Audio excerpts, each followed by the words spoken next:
Well, here we are in an urban-ish front yard in Columbus, Ohio, and we have two plant families that we can focus our attention on that are kind of similar. One of them is a fairly primitive plant family, relatively speaking. It's the one that has the finch flowers, where the flower parts are free, equal, numerous, spiral, and hypogynous. Of course, that's the Ranunculaceae. We also have the Rosaceae. Similar in a lot of respects, but with two principal differences. One of which is that the flowers are perigynous or epigynous, that is to say they have a hypanthium, and the vegetative feature, the leaves have stipules. Let's take a look first at the Ranunculaceae. Welcome to the Ranunculaceae, the buttercup family. The most primitive of the families that we're featuring. It's the one that has the flowers that kind of fit that finch flower type, where the flower parts are separate and free from each other. Some of the flower parts are numerous, as we'll see. They're radially symmetric, that's equal in size. And the parts of the flowers that are typically numerous include, in this case, look at all those stamens. Too many to count, and they're spirally inserted. Also, in the center, although it's not super apparent from this distance, those are carpels, separate sigma-style ovary units, each of which matures into its own fruit. And that's a fairly typical member of the buttercup family.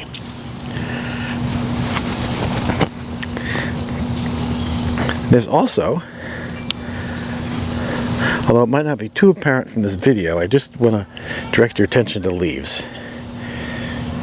The buttercup family has leaves that are sometimes deeply lobed or compound, and while it might not be super evident, I would like to mention at least that the leaves of the buttercup family lack something that a closely related family has. They don't have stipules. They don't have little appendages at the base of the leaf stalks that a somewhat related family and similar family, the rose family, has. So that's what we have for the buttercup family. What's that in the distance? Here we have...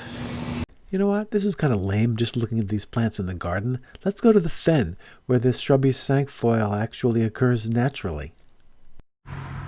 This is an exciting new natural area called Pearl's Fen in Greene County.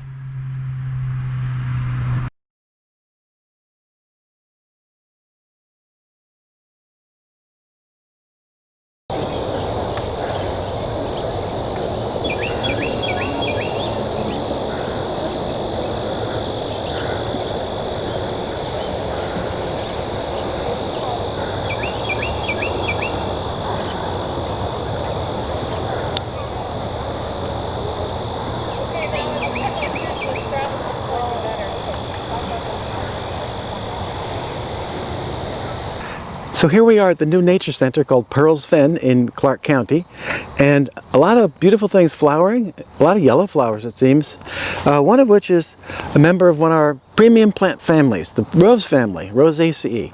This is shrubby cinquefoil, Daisy-phora fruticosa, formerly known and still often known as Potentilla fruticosa, and it's got some features that we'd like to look at close up to see why it's in the rose family. What we see here that's pretty much rose family characteristics is flowers that are radially symmetric with 5 parts that are separately inserted. In other words, they're not fused. And as we're looking closer, we'll see that the flowers have many flower parts, not the petals and sepals, but the stamens and the carpels. They're numerous and they're spirally inserted. Kind of some of the characteristics of the primitive finch flowers. However, kind of subtle, but the flowers of the rose family, unlike the closely related and very similar buttercup family, the flowers are hypogynous. There's a hypanthium. Sometimes it's sort of a small hypanthium that's barely evident, as in the case of this shrubby cinquefoil. Sometimes the hypanthium is more obvious. And also, we'll see a vegetative feature. The leaves of members of the Rosaceae have stipules, little appendages at the base of the leaf stalk.